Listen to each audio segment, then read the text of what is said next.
لما كبر خالد بن الوليد جاء إلى القرآن، ثم حمل القرآن وهو يبكي ويقول: شغلنا عنك الجهاد.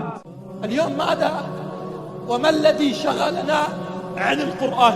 والله كثير منا لو دخل بيته سيجد غبار على القرآن، ولن يزيل هذا الغبار إلا رمضان القادم. يا أحباب، أريد أن أسأل، كلنا نحمل هواتف، هل الواحد منا يجد غبار على هاتفه؟ لا أحد، والله لا أحد. اذهبوا إلى المصاحف في المساجد، لا أقول في البيوت، والله ستمسح الغبار عن المصاحف في المساجد. أما جوالاتنا لا نكاد نجد غبار عليها. وقال الرسول: يا رب إن قوم اتخذوا هذا القرآن مهجورا.